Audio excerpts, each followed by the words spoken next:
Perfect. Having lost obviously 3 games against the Lynx, what must change tonight in order to get a win in the win column?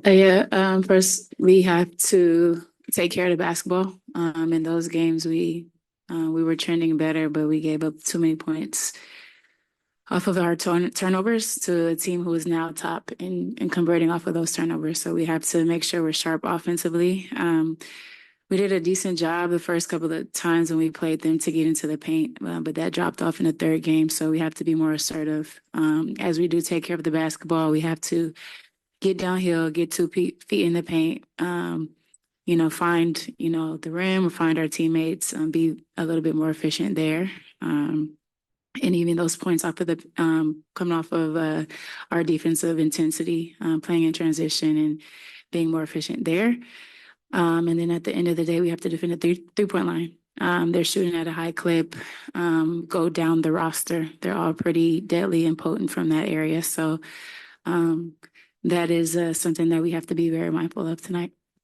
In terms of the game plan, obviously Minnesota really builds the boat around Fee when she is in the lineup, but given the, smaller sample size, it's a little more unpredictable in terms of the scout without her. How do you just sort of weigh, not having that sort of start level talent, but you're a little less familiar maybe with what they want to do? I mean, they're still playing at a high level without Feast in the lineup, and it is because of how well they're playing together, how well they move the basketball, how well they take what the defense gives them and use each other as it relates to getting each other open, setting screens, just really, really playing good team basketball. On the other end of the floor, nothing changes. It's the Cheryl system. So heavy nail, ball pressure, denials. These are things that she's historically has done defensively with all of her teams. And so the system is a system.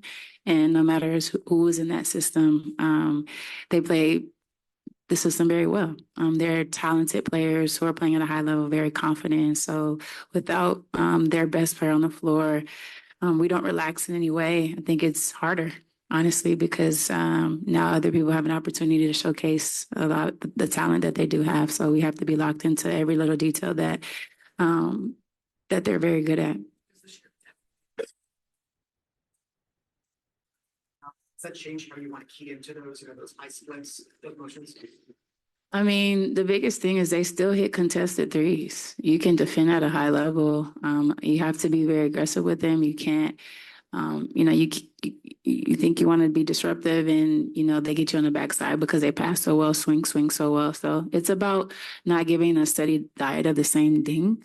But, they've had some teams with some really good shooters in pass as well. But, it's different when their bigs can shoot.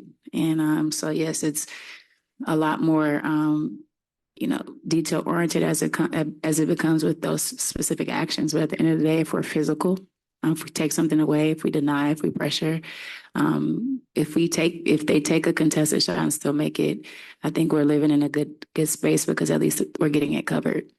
Mm-hmm. As the season approaches the halfway point, what is your balance regarding how the team has been doing, regarding your expectations in the start of the season? And how is the team going to, what is the plan for the team and the players during this Olympic break? Of course, you're going to be with Canada, but how do you always stay in touch to make sure that the chemistry keeps going? We've been planning for it right now, with the staff, with Talisa and knowing that this is a unique opportunity for our team to get some reps, to get some more practice time with the shorter training camp. And though our entire team won't be here, I won't be here. I have a great staff.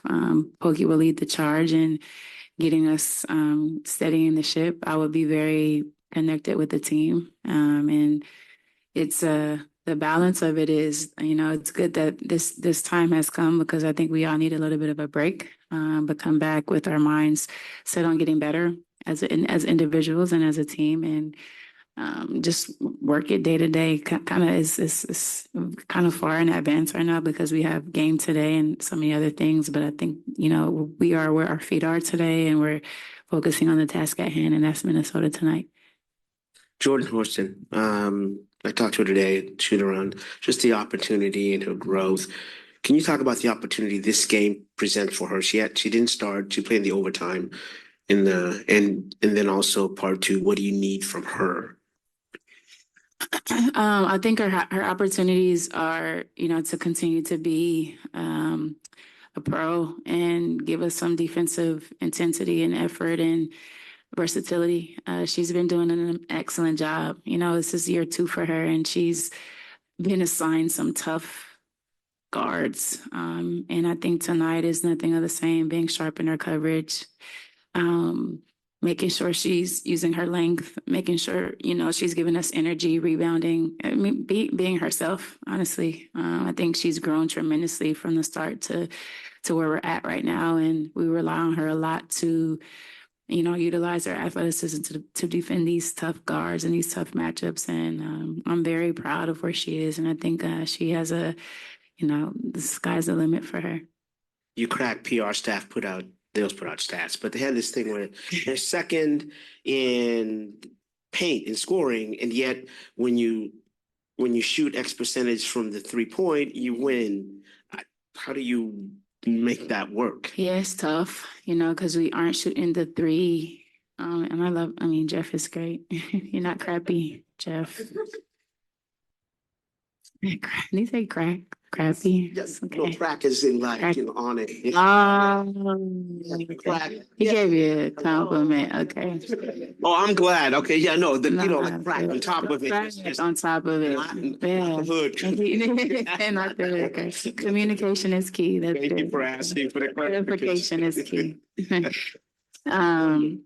Yeah, we're not shooting at 3 at a high clip, but what we're doing is getting into the paint, and that balance is there. If we get into paint and we get to the free throw line, I believe we have to make, 6 to 10 is my goal. I think when we make 4 or less, we haven't been successful. So I'm not bothering it. Making not making a big deal of like, we have to make 3s, but it is very apparent that we do. We have to hit the ones that are open, but I think the focus is on what's been working for us, and the points in the paint, we're topping that. Getting to the free throw line, we're doing a good job shooting at a high percentage. Points off turnovers, our fast break point. So we're going to focus on that area, and I know that once a couple go through, I think we'll get to a better set as it relates to our 3s.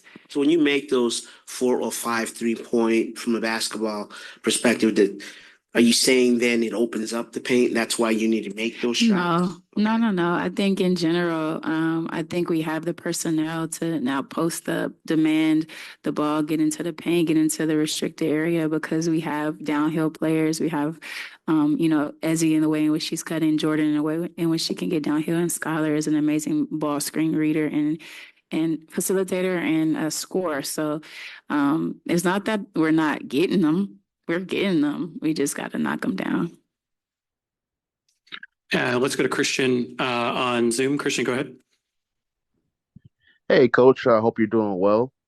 Coming to this matchup against Bridget Carlson, you had a couple games recently against your Team Canada players. Just wondering how that process has been, knowing like the team may get a break, once Olympic break, but you may not. Just wonder how the process has been building up until that day. Yeah, we're happy in this room, Christian, because we can finally hear you. So thank you for asking how I am. I have not heard your question from the beginning. No problem. I heard it today. Yeah, it is, again, my focus is tonight and on Minnesota and, the task at hand. But, if I could put my Canadian assistant coach hat on, I think Bridget is playing at a high level.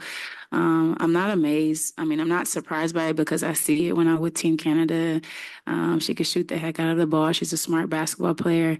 And so that is a challenge tonight to make her uncomfortable and hopefully run her off the 3-point line. But yeah, I'm excited about getting there next week. I actually leave after our game, and so I don't get a break. Maybe the 12-hour flight will allow me to have a mini break. So pray for me. But yeah, I'm excited about the opportunity to be with Canada, once in a lifetime opportunity to be at the Olympics. And so taking it all in stride and really blessed to have the opportunity.